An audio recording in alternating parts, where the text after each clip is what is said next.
వందే మాతరం.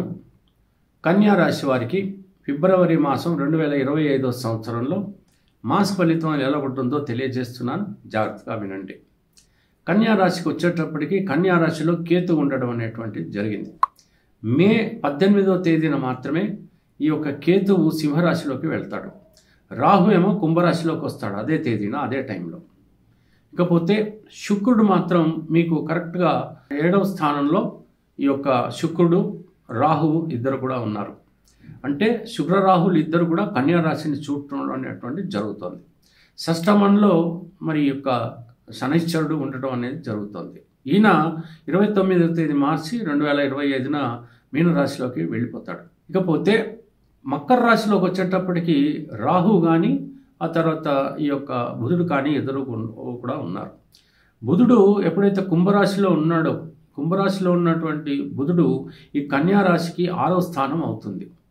ఇంతకాలంగా అంటే 29వ తేదీన మీనరాశిలోకి వెళ్తాడు కదా, అప్పటి వరకు కూడా ఈ 2.5 సంవత్సరాలుగా కొంచెం ఇబ్బంది పెడుతున్నటువంటి పరిస్థితులు. ఏదో పని చేద్దాం అనుకుంటాము, అది జరగకపోగా ఏదో ఒక రకమైనటువంటి సమస్య మనకు శారీరకంగా రావడము, ఏదో అడ్డుగా రావడము, ఏదో ఒకటి జరుగుతూ వచ్చింది.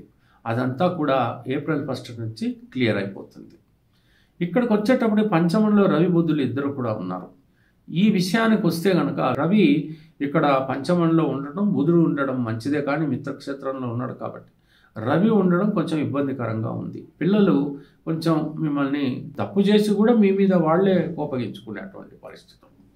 ఎందుకంటే ఇతను కూడా ఫైరింగ్ కారకుడు కాబట్టి ఈ యొక్క శత్రుక్షేత్రంలో ఉన్నటువంటి రవి కొంచెం కోపావేశాలు కూడా ఉంటాయి. పిల్లలు బాగా వాళ్ళని చాలా చాలా జాగ్రత్తగా నాజూక్గా నాయన అమ్మ అంటూ వాళ్ళని ఒక రకంగా మన పద్ధతిలోకి మార్చుకోవాలి. అర్థమైందా? గురువు ఎక్కడ వృషభ రాశిలో ఉన్నాడు. ఈ గురువు వృషభ రాశిలో ఉండి ఏం చేస్తున్నాడయ్యా అంటే, ఇతను మరి మనకి ఒకటి అంటే కన్యా రాశిని చూస్తున్నాడు, 3వ రాశిని చూస్తున్నాడు. అంటే మరి ఈ విధంగా ఉన్నప్పుడు సోదరుని మండల విషయంలో చాలా సఖ్యతగా ఉంటుంది, ఆరోగ్యం కూడా బాగానే ఉంటుంది. మరి ఇంకొకటి 5వ రాశిని చూస్తున్నాడు, పిల్లల్ని కూడా ఆయన్నే కంట్రోల్ చేస్తున్నాడు. ఇది చాలా అద్భుతమైనటువంటి విషయం. ఇన్ని సమస్యలు ఉన్నప్పటికీ కూడా ఈ గురువు వల్ల మనం ఏదో బ్రతికి బట్టగడుతున్నామని మనం అర్థం చేసుకోవాలి. ఈ రకంగా సాగేటువంటి విషయం ఏదైతే ఉందో, ఒక రకంగా చెప్పాలి అంటే ఏమి పెద్దగా కష్టం ఉంది, బాధగా ఉంది అని అనటానికి ఏమీ వీల్లేదు. ఏదో రకంగా డబ్బులు అందుతున్నాయి, ఏదో పని జరిగిపోతూ ఉంది, ఏమాత్రం కుంటుపడటం లేదు, ఆగటం లేదు. కాకపోతే మనం కొంచెం ఒక కోపం లేకుండా కాస్త ఓపికతో మనం ఒక్కొక్క అడుగు ముందుకు వేస్తే వచ్చిన నష్టం కష్టం ఏమీ లేదు. కొత్తగా భాగస్వాములు కలిసేటువంటి అవకాశాలు ఉన్నాయి. తర్వాతి కాలంలో చాలా బాగుంటుంది. మీకు ఏప్రిల్ 1 నుంచి మీరు ఏ పనులు చేసినప్పటికీ కూడా తప్పకుండా నెరవేరుతాయి.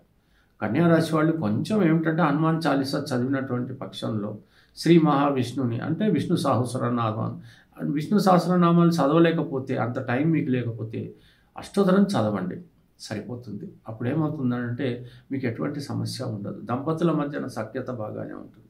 శుక్రుడు రాహు ఇద్దరు కూడా చూస్తున్నారు. ఇద్దరు కలిసి హ్యాపీగా ఎక్కడైనా ప్రయాణాలు చేయటం ఇవన్నీ కూడా జరుగుతాయి. తీర్థయాత్రలకు వెళ్ళేటువంటి అవకాశాలు ఉంటాయి. విందు వినోదాల్లో పాల్గొనేటువంటి అవకాశాలు ఇలా అన్నీ ఉంటాయి. ఆహ్లాదకరంగానే సాగిపోతుంది ఫిబ్రవరి మాసం అంతా. ఏమాత్రం టెన్షన్ ఏమీ అక్కర్లేదు. ఎలా ఉందిరా టోటల్గా అని అంటే కొంచెం ఈ యొక్క శనైశ్చరుడి వల్ల కొంచెం ఆటంకాలు వస్తూ ఉన్నాయి, అంతవరకే. ఆ ఆటంకాలు కూడా పూర్తిగా క్లియర్ అయిపోతాయి. టెన్షన్ పడాల్సిన పని లేదు. తెలిసింది కదా. సెలవు. మరి ఉంటాను. నమస్కారం.